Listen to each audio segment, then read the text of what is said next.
Savitri, Book 3, The Adoration of the Divine Mother. Immensity was exceeded by a look, a face revealed the crowded infinite, incarnating inexpressibly in her limbs the boundless joy the blind world forces seek. Her body of beauty mooned the seas of bliss. At the head she stands of birth and toil and fate. In their slow round the cycles turn to her call. Alone her hands can change time's dragon ways. Hers is the mystery the night conceals. The spirit's alchemist energy is hers. She is the golden bridge, the wonderful fire, the luminous heart of the unknown sea, a power of silence in the depths of God. She is the force, the inevitable word, the magnet of our difficult ascent, the sun from which we kindle all our suns, the light that leans from the unrealized vast, the joy that becomes from the impossible, the might of all that never yet came down. All nature dumbly calls to her alone to heal with her feet the aching throb of life and break the seals on the dim soul of man and kindle her fire in the closed art of things. All here shall be one day her sweetness home. All contraries prepare her harmony towards her. Our knowledge climbs, our passion gropes. In her miraculous rapture we shall dwell. Her clasp will turn to ecstasy our pain. Our self shall be one self with all through her. In her confirmed because transformed in her, our life shall find in its fulfilled response. Above the boundless hushed beatitudes, below the wonder of the embrace divine, this known as in a thunder flash of God, the rapture of things eternal filled his limbs. Amazement fell upon his ravished sense. His spirit caught in her intolerant flame. Once seen, his heart acknowledged only her.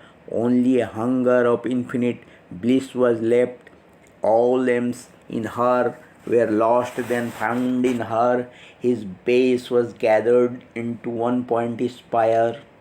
Thus was a seed cast into endless time. A word is spoken or a light is sown. A moment sees the ages toil to express.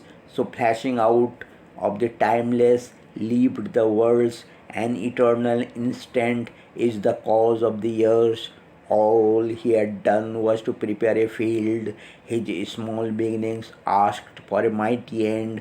For all that the he had been must newly shape in him her joy to embody, to enshrine her beauty and greatness in his house of life. But now his being was too wide for self.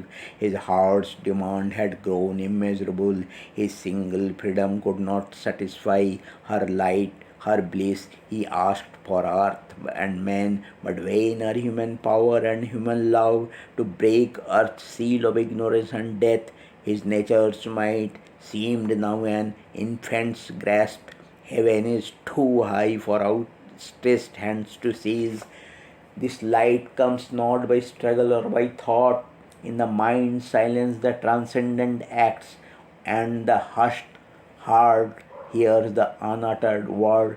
A vast surrender was his only strength, a power that lives upon the heights must act, bring into life's closed room the immortal air, and fill the finite with the infinite. All that denies must be torn out and slain, and crushed the many longings for whose sake we lose the one for whom our lives were made. Now other claims had hushed in him their cry, only he longed to draw her presence and power into his heart and mind and breathing frame. Only he yearned to call forever down her healing touch of love and truth and joy into the darkness of the suffering world. His soul was freed and given to her alone. End of Canto 2.